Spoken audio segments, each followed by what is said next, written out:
everybody. Our research group's topic was on COVID-19 effects on athletic performance. My group mates were Antonio Flores, Janki Patel, Julio Velasquez, Julissa Ortiz, and myself, Ryan Cuento. To start off with the intro, COVID-19 is a respiratory disease caused by SARS-CoV-2 that showed up in late 2019. According to Metz et al. In 2020, one of the first symptoms on the respiratory system would be a harmless cough, but within the first 7 to 14 days of contracting the disease, it could lead to dyspnea, pneumonia, or fluid leaking into the lungs, causing acute respiratory distress syndrome, also known as ARDS. After a 14-day self-isolation, athletes who contracted the virus struggle to return to their sport physically and mentally. Although an athlete may not have the virus anymore, there still are lingering effects that can impact their performance. And for this study, we're specifically focusing on VO2 max. Our purpose for this study was to examine the effects of COVID-19 on an athlete's VO2 max. The null hypothesis was that there is no significant difference in VO2 max between the subjects that have had COVID and the individuals who have never had COVID. For our methods portion of this study, we included 30 subjects, both male and female, and all of our subjects for this study were a part of the UTA basketball teams. That included the male teams and the female teams. The ages ranged from 18 to 22 years old, and from that we separated them into groups. Group 1 consisted of individuals who had COVID and recovered, and they had 8 males and 7 females. And for Group 2, those were the subjects who have never had COVID, and they consisted of 7 males and 8 females. VO2 max was tested using the Bruce protocol treadmill test.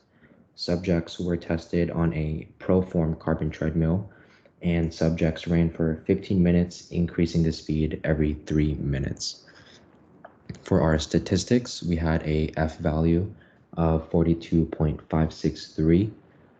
For Group 1, they had an average VO2 max mean of 45 milliliters of oxygen consumed per kilogram of body weight per minute, and they had a standard deviation of 2.928. And for Group 2, they had an average VO2 max mean of 52.33, and their standard deviation was 3.222. From those statistics, there was a significant difference between the two groups.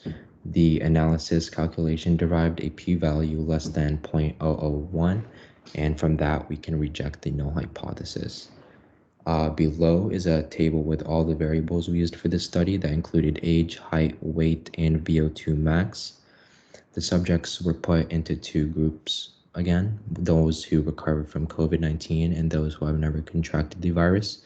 For Group 1, the mean age was 19.8 years with a standard deviation of 1.37 years. The mean height in Group 1 was 190.16 centimeters with a standard deviation of 12.02 centimeters. The mean weight in Group 1 was 83.67 kilograms with a standard deviation of 12.35 kilograms. For Group 2, who were COVID-free, the mean age was 20.13 with a standard deviation of 1.46. The mean height in Group 2 was 189.15 centimeters with a standard deviation of 9.15. And lastly, the mean weight in Group 2 was 82.19 kilograms with a standard deviation of 8.83. And below that, we see a bar graph of the average VO2 maxes between the groups. For Group 1, again, we had a VO2 max mean of 45.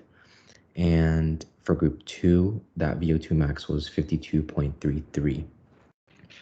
For the conclusion, the results of this study indicated that there was a significant difference in VO2 max between those who recovered from COVID-19 and those who were COVID-19 free. And our references are listed down here below. Thank you.